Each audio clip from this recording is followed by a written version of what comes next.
welcome back to the Book Connection. I'm Catalina, and today we are going to do a book review. I'm going to be reviewing From Blood and Ash by Jennifer L. Armentrout. And before I even start, I'm just going to say this one wasn't great for me. It, quite frankly, was not a vibe. I really thought I was going to like this one. The blurb sounded so good. I was like, man, this is right up my alley. It's fantasy, it's magic, it's got all these things in it. It sounds great. It was not. Here's why. So, to start off, a little bit about the book. It follows Poppy, who is the maiden, and essentially that means she's not allowed to do anything. She cannot leave the castle she's in. She can't, her face is covered, so all you can see are her eyes. She's not allowed to talk to certain people, in fact, most people. She's not allowed to do anything like romantic or sexual or anything like that. Because she's going to be ascended. Gonna be honest, I still don't quite know what that means, even after reading the book. So it follows her, and she has this new guard, Hawk, who is, oh my goodness, he's so hot, you know? Yeah, he's like the it boy, the frat boy kind of thing, yeah. Apparently he's good at everything, he's just the best, even though no one really knows him, yada yada yada.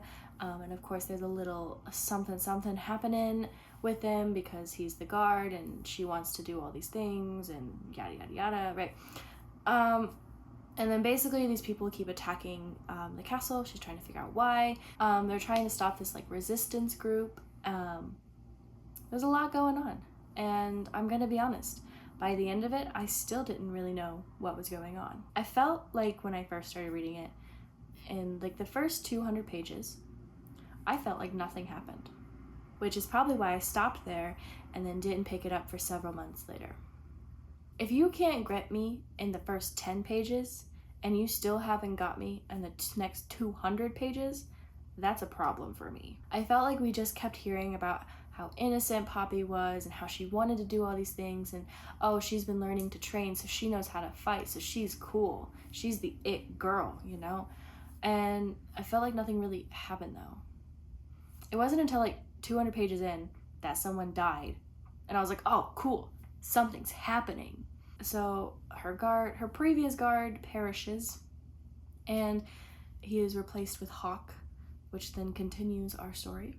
I really didn't feel like finishing it, but it was like just interesting enough that I was like, let's see where this goes. There were a lot of info dumps, just paragraphs and paragraphs of information about this land, which, by the way, is essentially Macedonia. She just changed like 2 letters. I don't know when the fantasy world building kind of just was like, just take it from now and then just change like 2 letters. You'll be fine.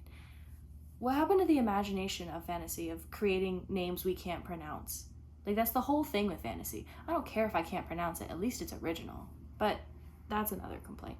Yeah, so there's a lot of info dumps, and I'm gonna be honest, even with all the info dumps, I'm still confused. So in this book, you have like 6 different like beings, not including just regular humans. So I'm gonna pull up my little cheat sheet here because I would not remember all of them. So you have Ascended, which are essentially just like angels or like godlike figures. You have Atlanteans, which are a real thing. Like, the lost city of Atlantis is a real thing in our world. I don't understand how you have Atlanteans in a fantasy world. But anyway, they're essentially just fae. Then you have Vampri, which vampires. Then you have Wolven, which are werewolves. And then you have Craven, which are essentially zombies. Armentrout really said, you know what? I like all of these. Let's just throw them in. And she did. She did. Like, I felt like the plot could have been the same with like 2 of them. When I first started writing, I got like 50,000 words into this novel, and then I stopped for about a year and then reread it, and I was like, wow, I was trying to combine way too many things with this. Like, you had like these sort of zombie creatures, but then you also had elves, and then like I was trying to combine 2 different genres in a not good way. And I feel like that's kind of what happened here, is that she was just trying to throw too much into one story and it kind of got lost, which again, I mean, I made that mistake myself. The difference is I didn't sit there and publish it and think it was good still. But you know what? Other people also thought it was good. It got the hype. I don't really think, in my personal opinion, it deserves that hype. But if you liked it, I'm not gonna sit here and bash you for it. Like, we all like what we like. I definitely like some cringy ass books. I definitely do. So, like, take everything I'm saying with a grain of salt. Just because it wasn't my cup of tea doesn't mean it's like not your like cup of coffee, you know? Like, there's just different vibes. But yeah, I just feel like the plot could have been the same without 6 different things. Yeah, I feel like she should have just picked 1 or 2. Like, Twilight, for example, it chose werewolves and vampires, and that was all there was. And I'm good with that. There wasn't too many things, there wasn't too much to learn about the systems, the magics, whatever, how it worked. There wasn't a lot to learn, so it was easy. I think like 3 is like the max. If you want to do more than that, that's totally fine. I've definitely seen it done before in a really well-written way. And one of those is Elise Kova. She created this like standalone series, I'll say, because you can read each one without reading the other one first. It helps, but it's not like detrimental to reading it. Someone who did do that really well, I think, is Elise Kova, and the way she did it was a standalone series. So each book in her little series is about a different kind of creature. So you have fae, you have elves, you have vampires, and there was a mermaid, like a siren one, and she's actually coming out with a werewolf one. These are all taking place in a similar world, like it's all in the same universe, but they each have their like little factions, so they not mesh together. They don't all live in like the same country or something like that. And I feel like she did that really well, because you know that the other ones exist in the world, and you know their systems, because she did a book on each separate one. And I feel like it would have been a little bit better if Armentrout did something like that. I just need more information about each one, like rather than just kind of trying to throw it in the middle of the book. I would have preferred something like, okay, here's a specific chapter dedicated to this one thing happening. And I feel like it would have read a little bit better than trying to like, hey, these are the things we have, learn, let's go. And that's kind of what it felt like. And it was kind of hard for me to like follow along with what everything was happening. Basis of that, I feel like there was too much and there should have been a little bit less. My next thing, speaking of plot, I feel like the plot was pretty cliche and honestly kind of mediocre. Like, it's definitely been done before. And I'm not saying that in like, I know that every book written nowadays is taken from some idea that's already been done. I know that. But this one felt like I was just rereading something that I'd already read. And that's where you kind of lose me. Like, the magic system didn't really feel original. The plot didn't feel original. Like, there's a lot of stories with like princess characters who are innocent and they're not allowed to do anything. And here comes along this like knight guard. Like, that's a pretty common thing, but a lot of people will then tend to make it their own. And I don't feel like Armentrout really tried to make it her own, unless you count adding like 7 different things. So plot was kind of meh for me. It was enough to kind of keep me reading, but not enough to like make me like want to read it. And on the note of plot and like writing, the foreshadowing was pretty damn obvious for me. Like, it doesn't take a genius to figure out that this person's dead with that saying, with that marking, with that whatever it is, right? Like, there's a specific scene, I'm not gonna say it because I don't want to spoil anything if you do want to read this. And again, there's no judgment for me if you do and you like it. Again, it just wasn't my cup of tea. But I just felt like the foreshadowing was a little obvious, and maybe it's not, and maybe I've just read a lot of books that are similar to this, so I kind of caught on a little bit easier. That's just my personal little thought about it. It's just, everything just felt a little too easy, whether it's me reading it and kind of like catching on really quick, or if it was like Poppy like doing something. I felt like she learned really fast, or like she was able to get this thing really easily. There wasn't a lot of challenge Like, not that I was grasping, at least. As for Hawk himself, that man is a walking red flag. Every time he opened his mouth, I wish he would shut up. It was not sexy. It was not like, ooh, he's hot. Like, wow, I can't believe he said that. No, it was just annoying. I wished he would shut up. Like, he disrespects Poppy on every single page when he talks. Like, he calls her princess. She's asked him multiple times not to call her princess, and like in her internal dialogue you can hear her like saying how angry she is that he's calling her this, and he thinks it's funny and cute, and I'm like, no, if someone asks you not to call them something, you don't call them that. You're not being funny, you're not being cute. So I didn't really vibe with Hawk on that.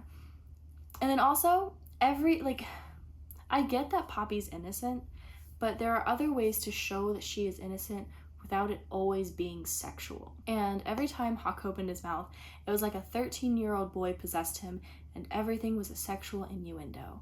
There was something of that nature coming out of his mouth every time. That just doesn't do that for me. Let me start with this, actually. So, From Blood and Ash is often compared to Of Court of Thorns and Roses, Sarah J. Maas, that kind of writing style. Sarah J. Maas is so much better, and I truly believe that Feyre had a better romance with Tamlin than Poppy did with Hawk. Take that as you will. And then I have this specific line written down for Poppy, and let me read it to you. It took less than 24 hours for me to yet again do something utterly reckless. That's just her. That is her summed up into one line. That is her to a T. Everything she does, she doesn't think about it, she just does it. And like every other time, like anytime she does something, she doesn't think about it. She doesn't care about the consequences. She just goes and does. And holy crap, there's consequences. What's that meme where it's like, oh look, it's the consequences of my own actions? Poppy. To a T. The fight scenes were really one of the few things that actually kept me interested in the book, kept me wanting to read it. I will give them props for that. That is why this book got a 2-star instead of just a 1-star. So there is that. In terms of, again, like writing style, there were so many ellipses. Like, I get it. You, like, authors, we like our dashes. We like our M dashes. We do. But there were so many ellipses. I felt like I was reading how Bella spoke in Twilight, like in the movies. Like, imagine Bella speaking, but in book form. That was the writing style. At least 3 to 5 per page. I swear. So those were my thoughts, my general thoughts about it. Without, spoilers, of course. I didn't love it. I don't even have the book to show you because I got rid of it as soon as I finished reading it. And I had a couple of the other books from the series because they were on sale and I bought them because I was like, surely I'll love this. I got rid of all of them. They just weren't my cup of tea. I could not care less about what happens to Poppy or Hawk. So I just got rid of the book. I have no intentions of finishing the series, of reading the prequel series that she wrote. I just have no intentions of ever reading it because I don't care. I left at the end of that book. I literally was like, wow, that was a waste of my time. Also, what is up with those covers? Like, why does every single one look the same? Like, I get trying to keep the same sort of like idea or theme in your covers as you go through your series. Absolutely. I'm all here for that. But why do they all look exactly the same? Like, if I can't tell the first book from the second book or the fifth book or the prequel series, that just ain't right. And if you are going to make them that similar, at least put like book 1 of this series, book 2 of this series. Like, make it easy for me to know what order I need to read this in. Like, please, make them at least a different color. Something. That was maybe like 1.5, 2 stars for me. And the only reason it's not completely 0 is, again, because I thought the fighting scenes were written pretty well. Like, all the action scenes, I did enjoy the action and all that. So yeah, that's what kept it from being completely 0 stars. So that is my book review of From Blood and Ash. Again, if you liked the book or you're sitting there thinking, oh, surely it's not that bad, it might not be to you. Again, these are just my thoughts. I didn't particularly like the book. That does not mean that you don't have to like the book or that I'm gonna like crucify you for liking the book. I will never do that. We all have different tastes. Again, I've definitely read some cringy, bad writing and sat there and said, you know what, this is the best thing I've read. So I'm not gonna criticize anyone for liking it. Again, it wasn't it for me. So that is all I have for you in this review video. Hopefully the next one I do will be really good and I can brag about it and be like, this is the best thing I've ever read. But as we all know, that's just not always the case for books. You DNF them, you're like, this wasn't really great, but I finished it. There's all kinds of books out there, and there's all kinds of people to like or dislike those books. So that's just the way of the world. I do plan on doing a book review for Curious Tides, which is my current read. It's super good so far, and I have really high hopes for it. So that's all I have for you today, and I will connect with you in the next video. Bye!